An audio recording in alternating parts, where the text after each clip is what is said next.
अगर आप अमेरिका में काम कर रहे हैं, खास तौर पर वॉशिंगटन स्टेट में, तो आपकी आर्ली पे, ओवरटाइम एलिजिबिलिटी और राइट्स सीधे आपके डेली लाइफ को इम्पैक्ट करते हैं। इस वीडियो में आज हम आसान सी भाषा में समझने वाले हैं कि वॉशिंगटन स्टेट का मिनिमम वेज 2025 और 2026 में कितना रहेगा, किन सिटीज में अलग रेट्स लागू होंगे, किन प्रोफेशनल्स को ओवरटाइम से छूट मिलती है, टिप्स और सर्विस चार्जेस को लेकर क्या रूल्स हैं और इंडियन वर्कर्स को किन बातों का खास ध्यान रखना चाहिए।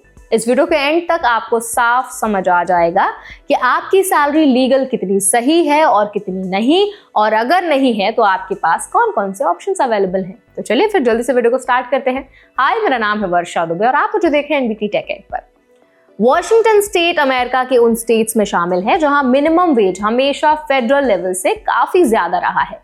जहां फेडरल मिनिमम वेज अभी भी $7.25 पर आवर है, वहीं वॉशिंगटन स्टेट में 2025 के लिए मिनिमम वेज $16.66 पर आवर तय किया गया है।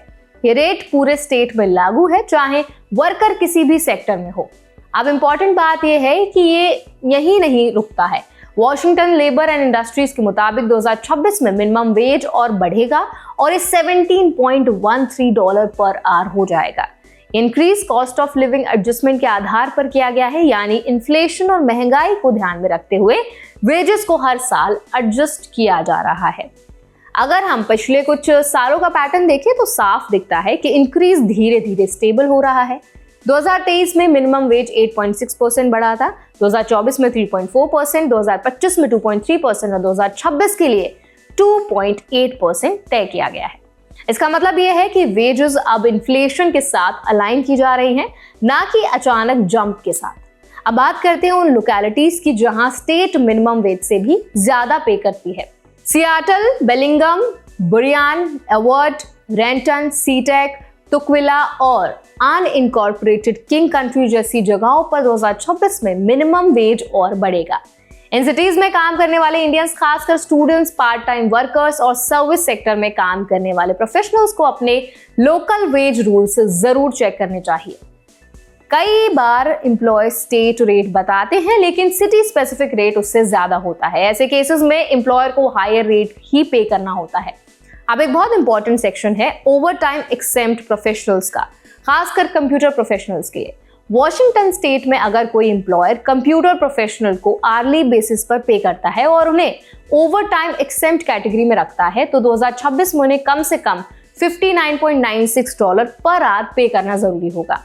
यह अमाउंट मिनिमम वेज का 3.5 टाइम्स है। इसके अलावा ओवरटाइम एक्सेम्प्ट वर्कर कहलाने के लिए एम्प्लॉय को सालाना कम से कम $80,168.40 कमाने जरूरी हैं। ये कैलकुलेशन मिनिमम वेज के 2.25 टाइम्स के आधार पर होती है और एम्प्लॉयर के साइज से इसका कोई लेना देना नहीं होता है। इंडियन आईटी प्रोफेशनल्स के लिए हिस्सा बहुत क्रिटिकल होता है। कई बार लोग जॉब टाइटल के आधार पर मान लेते हैं कि ओवरटाइम एक्सेम्प्ट है, लेकिन एक्चुअल एलिजिबिलिटी सैलरी थ्रेशोल्ड पर डिपेंड करती है। अगर सैलरी इस लिमिट से कम है तो लीगली ओवरटाइम पे बनता है।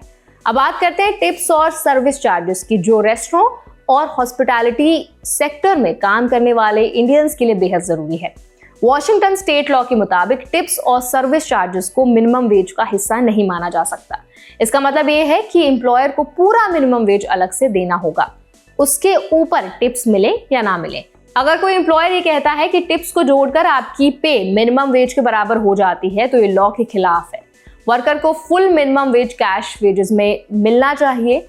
अगर किसी वर्कर को लगता है कि उसे मिनिमम वेज, ओवरटाइम, टिप्स या फिर सर्विस चार्जेस सही तरीके से नहीं मिले हैं, तो उसके पास वॉशिंगटन लेबर एंड इंडस्ट्रीज में वेज कंप्लेन फाइल करने का पूरा अधिकार होता है। लॉ ये भी प्रोटेक्ट करता है कि एम्प्लॉयर कंप्लेन करने की वजह से वर्कर को पनिश या रिटेलिएट नहीं कर सकता। अब सवाल आता है कि इंडियन वर्कर्स को इससे क्या सीख लेनी चाहिए।